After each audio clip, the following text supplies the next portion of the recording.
factories at the moment are not letting anyone on site while the social isolation's in place. So when those are relaxed, it's not just the auditors, it's also the mechanics, the calibration, the cleaners, all of those outside contractors will suddenly say, oh, salespeople, sales reps, merchandisers, or transport providers. Suddenly everyone will say, oh, we're back up, let's get everyone in. But everyone's going to want that at the same time. So you're going to find people who haven't worked for 6 months will suddenly have double their amount of work. They'll have the work that they would have done during this period, plus the work that would normally occur. And if we're looking at this coming off, as they're saying, potentially August, September, we're coming into Christmas. We're coming into the busiest time of the year when there's the maximum demand for food. We're also going to find that all the service providers are suddenly doubled up. They've got all the work that they're missing now and plonk it on top of the work they normally would have done.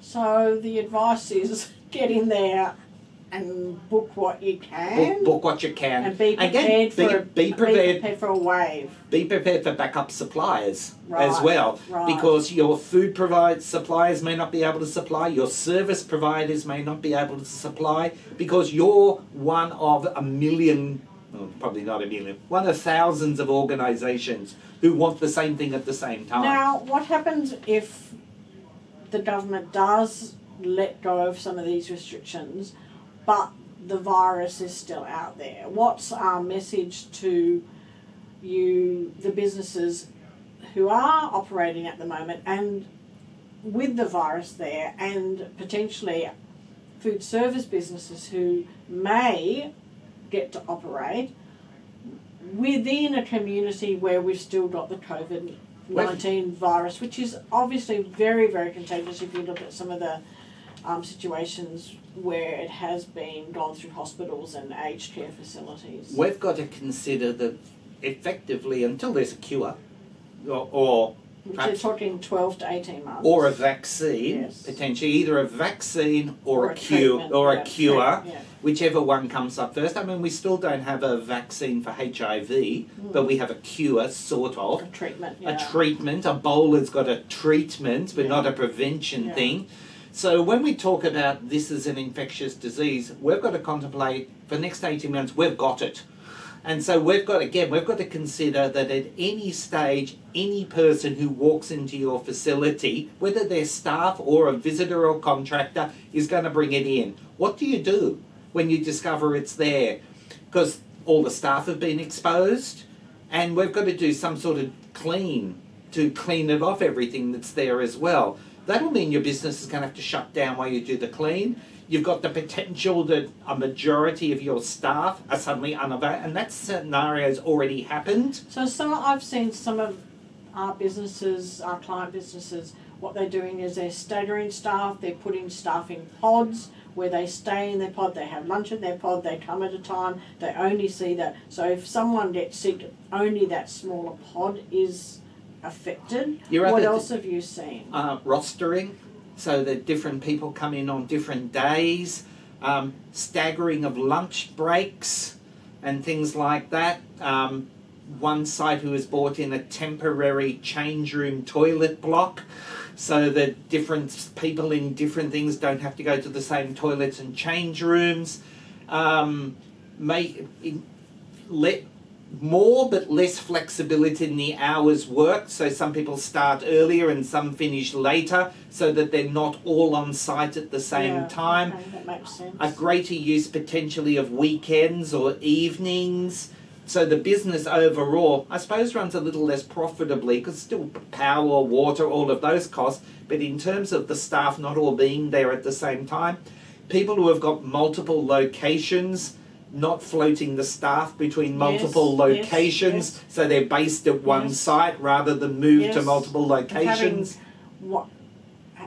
Giving staff members enough hours just to work for your area, and so that they're not, going they're not moving around from area to area. As we've seen in some healthcare facilities. Yeah, that's certainly in healthcare. We've seen people who have come in from outside and worked multiple jobs who have brought it in. So lots for people to think about in terms of how we run our business in the midst of a declining virus situation. You have to think for the next 18 months that this is going to happen to you, and your business continuity plan should be, what am I going to do when this happens? When someone in my staff, when it's me, if I'm the CEO, what is it in my business I'm going to have to do that when this person's taken out of the business, are they backup training for them? So maybe investigate some agency, mind you, agencies are busy, but agency staff, maybe some sharing of job roles, of job roles, making sure that that no one person has all of the knowledge, so maybe some multi-skilling of people, so that if one central person goes down with it, the whole business doesn't go down. Yeah, figure out what cleaning has to be done to get rid of this. It might be that you normally clean down your facility, a normal clean. And we're thinking a dry goods warehouse. It's probably a vacuum and a sweep is probably the majority you do. So it may mean, for example, suddenly the lunchroom and the bathroom, the change room, the desk area in the office, all now has to be intensively cleaned for infection control. How are you going to do that if normally you only sweep and vacuum in the office? So we're going to have to look at our cleaning procedures, because we have to work on the basis this is going to happen, because it's already happened in the food industry. We've already seen infectious people at work in the kitchens and in the food manufacturing environment. So at the moment, having got over the initial shock of the devastation for most businesses and the turmoil that's created either by high demand in retail and healthcare, but the opposite in food service and events and tourism, it sounds like it really is reinvention and adjustment are the key to getting through this, for the next 1 to 2 years, is being prepared to look at your business and saying, what can I do now? How can I position it, depending on the circumstances?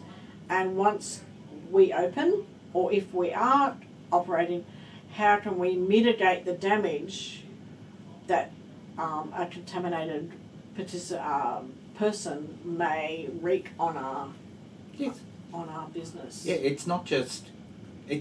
the idea is not just, what do we do now? We've lost part of our business. It can be, well, what can we do? How can we reinvent the business?